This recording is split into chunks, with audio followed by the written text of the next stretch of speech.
अस्सलाम वालेकुम। हज़रात है चंद अशार में ज़रका नसीम की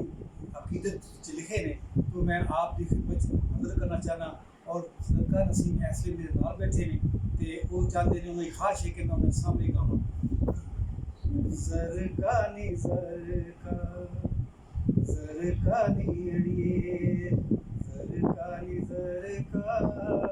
जग ते नहीं होर कोई तेरे वर्गा ज़रका नी अड़िए ज़रका नी ज़रका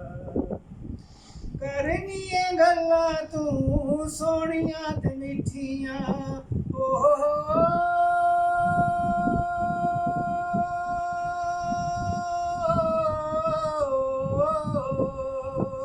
करनिए गल्लां तू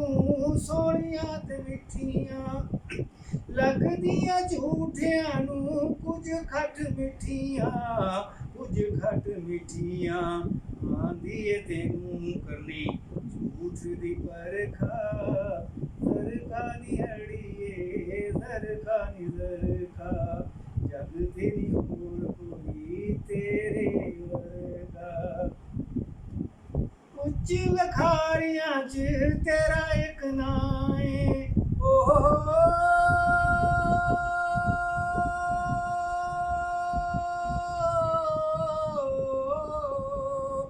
उच्च लखारियां च तेरा इक नां ऐ अदबी महफिलां दी तू कै कशां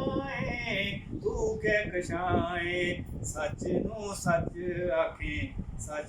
सच आखे न पावें तफरका जग ते नी होर कोई तेरे वर्गा ज़रका नी अड़िए ज़रका नी ज़रका जग ते नी होर कोई तेरे वर्गा बहुत शुक्रिया फयाज साहब, आपकी ये मोहब्बत का इजहार और आपकी ये अकीदत का इतने खलूस का मैं दिल की अथा के नज़र से शुक्रिया अदा करती हूँ। और आपने बाकायदा मुझे जो ऑडियो भेजी तो मेरे दिल की ख्वाहिश थी कि ये वीडियो हो और आपने मुझे वैसे ही गा कर सुनाया। अल्लाह ताला आपको सलामत रखे। इस मोहब्बत पर और इस खलूस पर मैं तहे दिल से आपकी ममनून हूँ।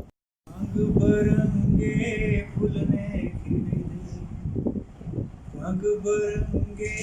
फुलने खिड़दे सब दी वखरी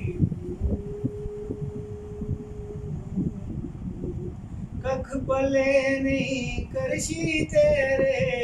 आसदंती जग ते यारो बाड़ जगादर साढ़े शरीर ने जाना मैं ते यारो अशर मैदानी मर शर्म ती जाना एक मैं सड़ना अमली करनी भूया ततड़ी मियां मसीह तो वाजा मारे रल नमाजियां जाओ मैं दा बूहा छड़ के यारो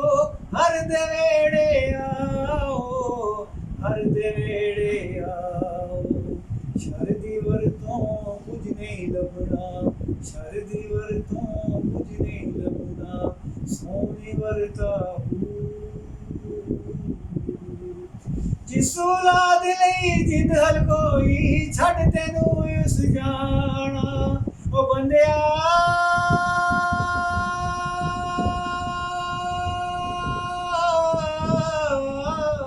जिस औलाद लई जिद हल कोई छड़ तेनू उस जाना कल नू तेरियां कासियो ना मुश्कां सुट कबर विच आना फुल्लां दा मेला वांग बलिया अखी किसे न चाच फेरे टोल में थकिया दिसे न पीत प्यारा जिधर भी तकिया हा खलोता होवे नित हलकारा होवे नित हनगारा मैं मरे या मैं मर जावा मैं मरे या मैं मर जावा तद हुआ तारू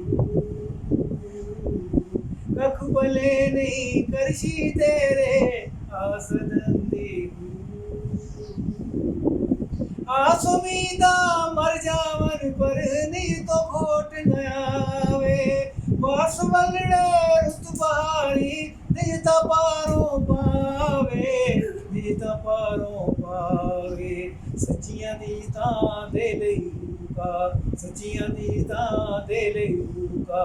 हैला तक न तू कख भले नहीं करशी तेरे आसदंदी आसदंदी सब शाद रहिए, आबाद रहिए हमारे साथ।